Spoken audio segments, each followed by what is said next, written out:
and welcome back to my channel. Today in Need for Speed Unbound, we are going to be looking at the Volvo 242DL in S-Class. So the first thing we are going to do is we are going to switch in the 7.2 liter V8 engine. This is a $200 and some odd thousand engine, so do be aware of that going in. The car is cheap, it's less than $50K. It all comes in at the engine and the parts. So for the parts, we have the basic induction, we have the Pro ECU, the super fuel system, super exhaust, the super screw supercharger, and we have the Sport Nitrous with Elite road suspension, super brakes, Elite grip tires, the Elite clutch. We have the super 7-speed gearbox with the Elite differential and super nitrous drift and grip. For the handling, we are at 55% grip with steering sensitivity all the way up, downforces in the middle, traction control is off, and drift entry is brake tap. All in all, that will give us a somewhat low top speed of 191 miles per hour, a 0 to 60 of 3.6 seconds, and a quarter mile of 10.7. However, you will get 938 foot-pounds of torque and 819 horsepower. So this car, I will tell you, has an odd quirk. So you see the top speed is 191 miles per hour. During a race, this car probably will not get past 186, even though it is rev banging. So I don't know why that is. It's an odd thing, but the car is quick, and if you can figure out how to handle it, it is a pretty good car. So let's go hop into a race, and I will show you guys what I'm talking about. Okay, so here we are in a rare full race. One of the cars I'm going up against is a F40, which should probably beat me off the line. Some of these other cars I'm not so sure about, like a 180SX. We're going to see how this car does, though. After I get this launched, there we go. See, I told you that Ferrari was gone off the line. This car is okay off the line. It's not the best, and it certainly is not the worst.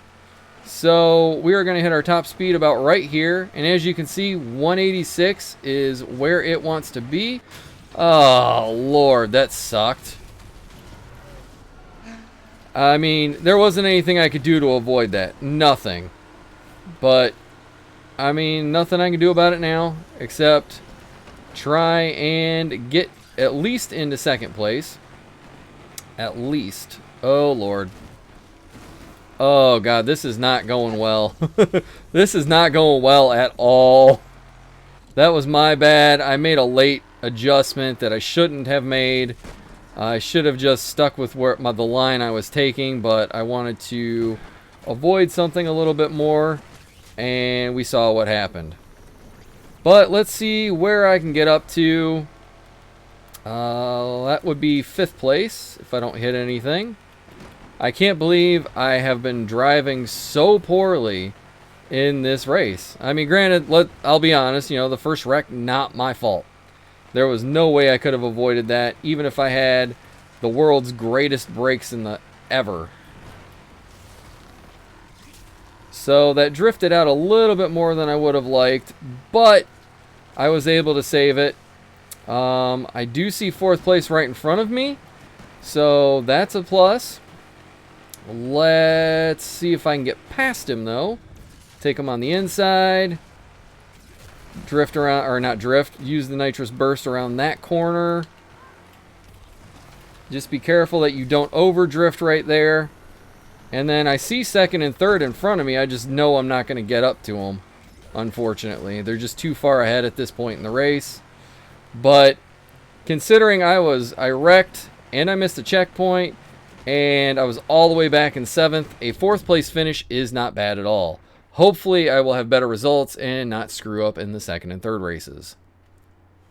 Okay, so for some odd reason, 3 people have dropped from the race. That's not unusual, unfortunately, but I wish they would have stuck around, especially because one of them was the F40, and I'm curious to see how it would have performed in this race versus the Volvo, and hopefully me not screwing up. But I do have a McLaren right in front of me, and we all know McLarens are really good in this game.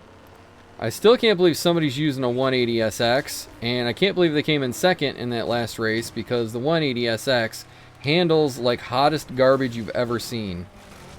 Just so you do know, if you drift anything with this car, which you do have to drift quite a few corners because it doesn't want to grip the way you would want, you do need to let off the accelerator at some point or you will start to overdrift it and you will not be happy with the result. Oops, sorry dude. Didn't do that on purpose.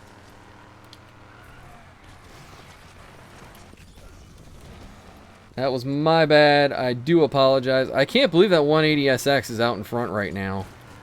Like, seriously. Oh, it started to overdrift there, but I was able to save it. I mean, look at this. I am a Volvo hanging with a McLaren. I do let off of the gas a little bit when I'm taking corners without drifting them, because if you don't, you start to slide like that one did. So that is something to be aware of, but once you get the handling of this car down, it's actually pretty stinking good. You just have to figure it out before you know, wreck everything. And I will drift that corner. So, like I said, this car, it gets up in the speeds pretty quick because you take a look at that speedometer and how it's doing, and it is just climbing through the speeds. But I just can't really get what I need to get this McLaren done and out of my way.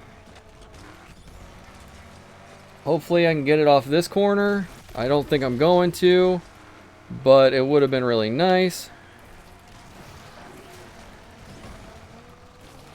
Oh, come on. I'm like right there. Oh.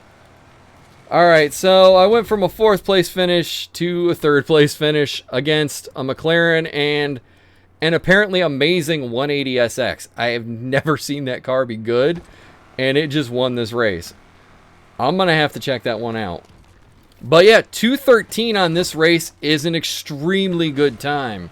I think one of my best times is a 2:14. I'm not sure, but that is a really good time.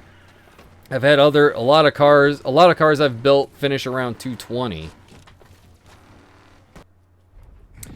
Alright, so we are on the final race. Unless something major happens, I know I'm not winning the series. I am hoping to at least finish 2nd or 3rd. Well, we're going to find out if that can happen or not. Alright, so let's get a good launch and hope for the best. The launch wasn't terrible. Like I said, not the best off the line, not the worst, but at least I get a couple people I can draft off of and build up some speed. By the way, do not burst in the corner with this vehicle. You will regret it because you will end up in the wall. And you know you don't want that. Oh, the McLaren just wrecked out. And there's the 180. Look at that beautiful drift on that corner. And I took that corner accidentally wide. But the 180 is right there. I can actually see it in this race versus the last race where it was just gone. Oh, sorry, dude. Didn't do it on purpose. We both did the same thing in the same spot. And you know your 180 will probably get the lead back off of me, but I mean, you do what you can. If you don't know it already, you can afford to use all of your nitrous down this stretch because there is a gas station right here that will give you all of your nitrous right back. So you don't have to worry about being empty. I do like little sections of races where that stuff can happen because it helps out greatly in the long run. Hopefully I don't hit the tree. Thank goodness I didn't hit the tree. So now it is a matter of just not screwing up in this last section, and hopefully I can hold on to the lead. And look at that. Look at that beautiful drift. Like, it took that corner like butter. Just don't hit the car. I think I tapped it. And then is there anything? Nope. All right, so I'm just going to burst this whole last little stretch until I'm out and then pray that they don't catch me. And I went from 4th to 3rd to 1st in this little Volvo. I think it should be enough to at least finish me in 3rd place. I don't think I'm going to get 2nd, but I do think I will finish 3rd overall. Had I had a much better first race, I could have finished 1st or 2nd, but that's neither here nor there. And I finished this in 2:01, which is a pretty good time because a lot of cars I've seen finish around 2:03 or higher, but I have built other cars that will finish in sub 2 minutes as well. Just so you're aware. Yeah, okay, I will take a 3rd overall finish considering I had a horrible first race and I kind of brought it back after that. So this car would be top tier S-Class if it had a little bit better handling and it could actually hit the real top speed of 191 instead of just hitting at 185, 186. I don't know why it does that. It'd be nice if Criterion would fix it so I could actually get the actual top speed out of it. Just fix that. Don't change anything else about the car. Just fix it so it'll actually hit the top speed.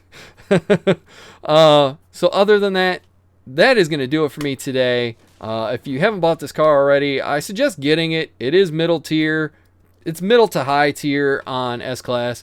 So yeah, if you haven't already, please subscribe to the channel. Leave some comments down below. Smash the like button. And I will catch you in the next one.